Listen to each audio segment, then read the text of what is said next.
Hello, hi guys! Magandang hapon sa inyo lahat. This is Chino from Instagram channel, a faith healer, also matarider. Ngayong hapon na to, tingnan natin ang nagsasabihin sa'yo ng ating mga gabay. This is a weekly gabay for the month of February 23 hanggang February 29 for the sign of Leo. Leo, welcome to my channel. Ano kayong messages, advices for you ng ating angel spirit ang ating mga sasaga for today's video? Kanino naman kayang energy or kaganapan sa buhay mo ang ating makakagilap? Guys, this reading is a general reading lamang, hindi lahat makaka-resonate.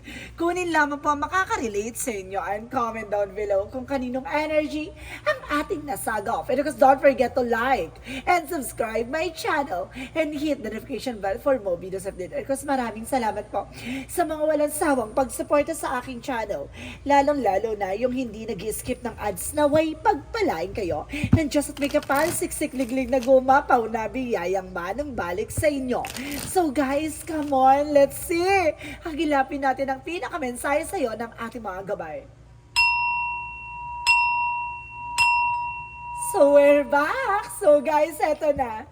Alamin natin, tuklasin natin ang pinakamensahe sa'yo ng ating arkanghel at ang ating mga gabay. Angel Spirit, please give me information po. There is an emperor of being mature enough and being grounded. Kailangan mong maging matalino, maging wise, maging stricto sa mga desisyon na pinaggagawa mo. Lang. Kailangan ganun siya, guys. Kailangan kailangan na maging totoo tayo sa totoong buhay. Ganun, para maging seryoso ka na. No? Kumbaga, hindi to laro ang buhay na parang maraming mga eme-eme. Kailangan ganun tayo. Kailangan maging seryoso tayo, no? And there, of course, there's a palace of wands for there's a lot of burden and responsibilities and obligations, no? Kumbaga napapalibutan tayo ng mga obligasyon at responsibilidad na pinaggagawa natin sa buhay natin. Because there's a 7 of cups, confusion or opportunity. Ano kaya ito? Let's see. There's a 4 of sword rather, no? The 4 of sword is intuition and fear. Rather, guys, no, kumbaga natatakot ka na sa mga kaganapan sa buhay mo. This is the opportunity na parang sinasabi sa'yo na kailangan mo nang ipahinga yan, no? Kailangan mo nang matulog. Kailangan mo ipahinga, no? Huwag ka masyadong mag-isip, huwag ka masyadong mangamba. And there's an 8 of coin represent a teamwork and of course, represent the hard work, no? Kumbaga, there's a dedication sa ginagawa mo. Na continue lang what you're doing. Laban mo lang yan. No? And of course, let's see. There's a star card, a wish fulfillment. May mga bagay na unti-unti na matutupad dito. May mga bagay na unti-unti mo nang makukuha na abot kamay mo na. No? Kumbaga, magkakaroon ka ng gagalingan sa lahat ng aspeto. There's a miracles rather, guys. And of course, there's an information with the 7 of coin, represent the 7 of pentacles, harvest time. At the end of the time, kung masyado ka ng stricto, masyado ka ng focus sa sarili mo, lahat ng mga bagay na yan ay papabor sa'yo sa sitwasyon mo, no? Kumbaga makukuha mo what you deserve, no? Syempre nga naman kumbaga nag-sacrifice ka, tumutok ka, ganun talaga, makukuha mo kung ano yung mga pinaghirapan mo, no? And the judgment is a wake-up call, no? Parang ginigising ka sa katotohanan na, oy, kumbaga hindi ka na pabata, no? Tumatanda ka na, kailangan mo nang gumising, kumilos, no? Marami kang obligasyon, marami kang responsibilidad, wag kang paloko-loko dyan, gano'n. Kumbaga binibigyan ka ng kaliwanagan at malinaw na kaisipan na kailangan mo nang maging seryoso sa totoong buhay, no? And of course, there's a 9 of cups for an offer.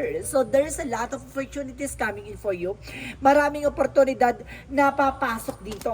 Let's see what is the 4 of swords. Represent the 5 of cups. There's an information dito, guys, na kumbaga may mga pagsisisi or panghihinayan dito na pero ang sinasabi dito kailangan mo ipahinga yung isip mo kasi kumbaga maraming nasasayang kasi hindi ka okay, no? Kumbaga hindi stable ang isip mo kasi kumbaga napakagulo, no, ng iyong isipan, no? You're feeling stuck and exhausted and of course isolation. And there is a strength card for confidence. Kailangan mo lakasan ang loob mo, maging matapang, maging kumbaga maging malakas, no? Sa pinagagawa mo dyan, kung magkaroon ka ng confidence na alam mo yung ginagawa mo. Even sa trabaho, negosyo mo, kailangan alam mo yung sinisimulan mo at alam mo yung ginagawa mo. Para na sa ganon, yung mga client at customer ay lumapit sa'yo. Syempre naman, di ba? Kapag alam mo yung binebenta mo, alam mo yung ginagawa mo, the more silang lalapit sa'yo. Syempre nga naman, yung binebenta mo, hindi mo kayang elaborate or something, ipakita sa kanila kung ano yung ibig sabihin ng binibenta mo, ganon. So, kailangan i-demonstrate mo sa kanila yan. So, ganun yun. Parang sa totoong buhay na kailangan mo maging seryoso para nakita ng mga tao sa paligid mo na seryoso ka. No, hindi parang nagbibiro ka lang na ano ganyan, 'di ba? Para nang sa ganun hindi ka nila niloloko, no? And the death card is an ending and a new beginning, no? May mga bagay na matatapos na dito, may mga bagay na magsisimula na. At transformations na magaganap, no? The Emperor represent the seven of coin, there's a five of coins. So there's an information dito na there's a financial crisis. No, kumbaga nagigipit ka ngayon, no? So let's see what is the Palace of Wands, because the Judgment represent the Four of Wands. So wait, there's a celebration, homecoming, and there's an information with the success. So at the end of the time, kapag gumising ka na sa katotohanan at gumising ka na sa bangungot na nakaraan, maaaring magtatagumpay ka na sa larangan na ginagawa mo o trabaho na ginagawa mo. Because there's a Wheel of Fortune, a good luck turning to your favor. Ito na nga, no, maraming opportunity na papasok na sa'yo, no? Kumbaga kapag nakatuto ka na sa sitwasyon, maraming na opportunity ang maglalaro sa'yo, no? So let's see what is the Four of Swords and of course the Five of Cups represent the World card. So guys, there's a lot of travel, guys, no? Kumbaga may travel ka, there's a lot of transactions, there's a lot of information, messages, email na matatanggap na magdadala sa iyo ng success. So let's see what is the Eight of Pentacles and the Strength card. So there is the Hermit card, there's a soul searching, no? Kumbaga ilapit mo ang sarili mo sa ating Panginoon. Sa likod ng mga ginagawa mo, nagtatrabaho ka, nag-aaral ka, rather, kumbaga ginagawa mo center si God sa lahat ng ginagawa mo sa buhay mo. Kumbaga ilaline niya yung mga bagay-bagay sa buhay mo na makakambuti sa iyo, no? Kumbaga kailangan mo gawin mo siyang sentro para yung blessing sa iyo ay tuloy-tuloy. The star ka na, that card represent the Nine of Pentacles, sa blossoming abundance, sa transformation. So, kailangan mo na baguhin yung sistema mo, no? Baguhin mo na yung eksena mo at the same time, no? Na magdadala sa iyo ng blossoming abundance. So, bibigyan ka ng pag-asa, bibigyan ka ng bagong simula at pagbabagong magaganap sa buhay mo. So, let's see what is additional outcome. Ang pinaka-outcome for you is the Palace of Cups. So, there's a lot of information na magmamahal, na parang mamahalin ka at mamahalin mo. Or either marami nagmamahal sa'yo. And there's a lot of emotions pala, no? There's a lot of emotions. And the Nine of Cups is a wish fulfillment, no? May mga bagay dito na unti-unti mo na matutupad, unti-unti mo na makukuha with that Six of Coin. There's a balance, give and take, no? There's a giving or receiving something by the universe. So, magiging balance ito sa mga kaganapan sa buhay mo, no? At the same time, there's a Two of Wands by balance. I told you so. Balance. So, let's see what is additional messages for career. Sa career mo, there's a Seven of Wands. Proteksyonan mo, pangalagaan mo. No, maraming taong pipiliting kang labanan, pipiliting kang pabagsakin, pero mananatili kang panalo, no? So, let's see additional messages. So, there's the Page of Wands, no? New ideas and good opportunities and new plans. So, lagi ka dapat may mga plano, no? May mga bagay na magbibigay sa iyo ng katuparan. So, let's see additional messages for love life. Sa love life mo, there's the Full card. So, there's a new beginning and the Nine of Wands, slow and steady, no? Unti-unti na nga makakamit mo, unti-unti mo na makikilala yung tao magmamahal sa'yo. Or baka suddenly matutuklasan mo, or makikilala mo na siya. Or some of you guys, baka kasama mo na siya. Additional messages for health. So, there's a Six of Swords. So, there's a transition. No? Kumbaga, makakabangon ka na sa iyong karamdaman. No? Gagaling ka na with the Nine of Wands, perseverance. So, konting tiyaga lang, konting ano lang, no? Konting ano lang sa sarili mo, respeto. No? Na yung mga bawal ay wag mong inakain, wag mong iniinom. No? Wag mong ginagawa yung mga bawal. So, let's see what is the magical fairy messages. Magical fairy messages, there's an express your individuality, no? Kailangan mong ipakita yung sino ka talaga, no? Yung mga bagay na meron ka. And of course, there is a summer. Ngayon, summer season, kumbaga mag-enjoy ka. Kailangan mo ng unwind, no? Or suddenly, kumbaga baka masasagot ang katanungan mo this summer season. So, let's see what is a yin and yang oracle card. Represents stability. So, there's a flow. No? Dadaloy na ang magandang kapalaran sa'yo.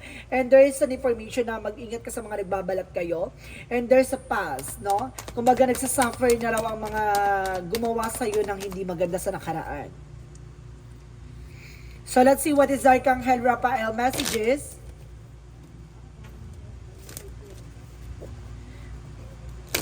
Parang ang ganda ng message sa'yo dito, guys. There's a lesson, no? Kumbaga, lessons of life. Parang ganon, no? And of course, there's an information na forgiveness heals, no? Ang kapatawaran talaga, diyan ka talaga gagaling, no? Kumbaga, marami kasi nga, pinangawa kasi yung kapatawaran, no? Kumbaga, kapatawaran dahil mga taong nagkasala sa'yo, or kapatawaran para sa sarili mo dahil may mga taong may mga nakasakit sa'yo or may mga nasaktan ka or either kumbaga may mga ginawa ka na nasaktan mo yung sarili mo. At the same time, there's a massage. So, some of you guys, kailangan nyo ng massage therapies kasi marami na rin nananakit sa katawan mo.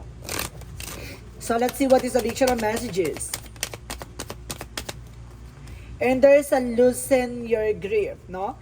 Kumbaga may mga bagay na hayaan mo ang Panginoon ang magdikta o magbigay ng bagay na ikabubuti mo, no? Sa ikabubuti mo. And there is a double mission. So, ibig sabihin, dalawa daw ang mission mo, no? Ang magmahal at mahalin, ang masaktan at maging maligaya, at kumbaga gumaling at magpagaling, no? Some of you, kumbaga may spiritual abilities din. No? So let's see what is additional messages for Archangel Michael. So there's a use your imagination and you see the answer, no? Gamitan mo ng intuitions, no? Nang saga na masagot mo yung mga katanungan mo. And you're on the right path. See? Nasa tamang direction ka, no? Napapanood mo tong reading na to, tumugma sa'yo, lagapa ka dyan, no? Tama. And there's a sense of humor, no? Kumbaga, kailangan lagi mong titignan yung lighter side of situation. Iwasan mo yung pag-iisip ng nega, iwasan mo yung pag-i-emote at iwasan mo yung pagdadrama. Hindi yan nakakatulong sa'yo. Dapat nag-iisip ka ng solusyon, no? So, let's see what is the romance angels. Our romance angels represent a romantic feeling. So, some of you guys, no, kumbaga, manunumbalik ang pagmamahalan nyo ng iyong person. At the same time, there's a new love. So, sa mga single dyan, may darating na bagong pag-ibig. Sa mga separation, may darating na bagong pag-ibig. So, let's see what is the chakra messages. Perfections, no?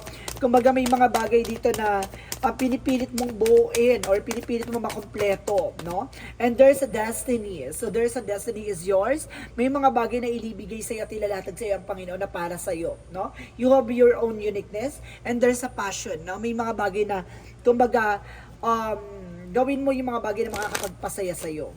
So, let's see what is the angel's answer. Angel's answer, get more information. So, there's meditation bring answers. So, kailangan mo mag-meditate, no? Para malaman mo ang kasagutan sa mga katanungan mo. Magdasal kung tawagin, mag-devotions. And there's something better, no? May mas maganda pang ibibigay sa'yo ang Panginoon at ang ating universe. At the same time, there's an helpful people. Marami kang matutulungan tao at maraming taong tutulong sa'yo. So, let's see what is the Monsology. Monsology represent nothing yet it's set in stone. So, may mga bagay na hindi pa napapanahon. Nothing will come in this situation, no? Parang sinasabi na walang mangyayari sa sitwasyon mo kung hindi ka mag-take ng action. And there is a time to give rather than take, no? Mas maganda yung ikaw yung nagbibigay ng oras kaysa ikaw yung humihingi, no? At the same time, emotional running high. So, ibig sabihin dito, kumbaga, magiging emotional ka dito. It's either tears of joy or tears of difficulties, no? So, let's see what is additional messages for angel spirit. So, there's a book. So, ibig sabihin dito, ikaw yung magsusulat ng kapalaran mo, ikaw din yung magdidikta, ikaw din ang gagawa ng ikaw bubuti mo, or either, kumbaga, binabasa na ang kwento mo. So, ibig sabihin, galingan mo. Kasi ikaw na yun nasa sitwasyon na, kumbaga, nasa spotlight, ganon. And there is a speaker. So, see, some of you ginagamitan ng orasyon, no? And there's an information with the nutrition. So, kailangan mo ng fruit and vegetables.